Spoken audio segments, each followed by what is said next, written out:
Santali NET SET WP TET PTET YouTube channel कौन सानाम पटो को सेकंड दाराम तेन मिटांग नवा बन नेल दाड़े कना मिटांग नोटिफिकेशन जहां दो सेंट्रल टेट मेंदो central board of secondary education केंद्रीय माध्यमिक शिक्षा बोर्ड दारायते नवा नोटिस तीसो डेट 29/2024 मेंदो तेहेन जहां तारीख कना नवा नोटिफिकेशन दो जारी कना 20 तारीख रे चे मेन चोय नवा दो जहां दो नोडे जहां सीटेट ना जहां मेमो नंबर नोडे मेना आकदा पब्लिकेशन पब्लिक नोटिस नोडे मेन दाय जे this is a communication or to this office letter nong no mena akada date 13/9 where in each notified that to edition seated schedule on 1st December in 136 city all over the country. Now due to administrative reason the seated reschedule on 15 December 2024 Sunday.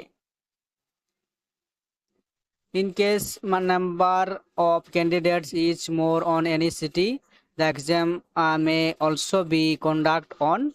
14 December 2024 तारीख main दो नोडे जहां notification M लेदाय 13/9/2024 रे notification द्वारा बड़ा चले दाय जे 20 number जहां addition माने 20 नंबर जहां संस्करण सीटेट रेना 1 डिसेम्बर 2024 ते चिके 136 टी सिटीज में दो शहर रे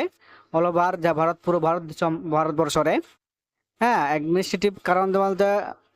जहां दो केंद्रीय माध्यमिक शिक्षा बोर्ड मिटांग एडमिनिस्ट्रेटिव कारण हतेते कोनो किछु कारण हतेते उनको चिकै दाको सीटेट ना जहां डेट को एम लेदा ओना दो चिकै कदा को पलटाव कदा को 15 डिसेम्बर रे होयुआ रविवार Sunday in case number candidate judi ko arche iladatar re in case number of candidate is more in any city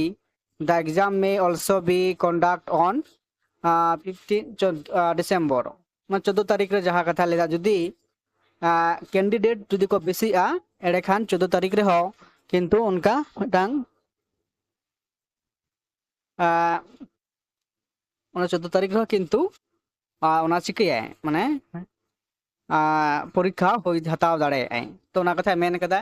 तो नोडे जहां ऑल लतार रे जा online application process already started in 17/9/2024 last date for submitted online application 16/10/11:59 दारी जा rest guideline will remain same as maintain at information bulletin तो जहां 17 तारीख ना एप्लीकेशन ऑनलाइन ते एतहब कना ओना दो किंतु उनका गे मिना आकदा और 16/10 रे किंतु ओना दो मुचादोआ सबमिटेड एप्लीकेशन में सबमिटिंग जहां मुचाद तारीख कना ओना कथा गे किंतु इंग्लिश ते एम मेना ओना कथा गे लातार रे हिंदी ते एम मेना आकदा हेसा तो की कथा गे ऑल नोडे मेना आकदा जहां मेन होइना ओना गे इंग्लिश ते ओना दो किंतु हिंदी ते ओना कथा गे नोडे को मेन आकदा ताले मेनखान सनाम पटो को आरो कटि बढ़ती समय नामक कना तो ना लेकाते जहां पटो को बीएड कदा पे से डीलेट पे ट्रेनिंग कदा उनको को पटो को किंतु बारिया मेना कदा 1 कोना 4 पर्यंतो और 5 कोना 8 पर्यंतो नवा बारिया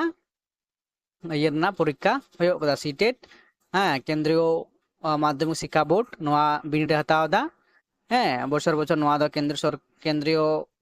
माध्यमिक शिक्षा बोर्ड चिकेदा बছর বছর नवा परीक्षा दो होई चला कना तो नवा जहाय फोटो को परम अरबी प्राइज ताबन पे और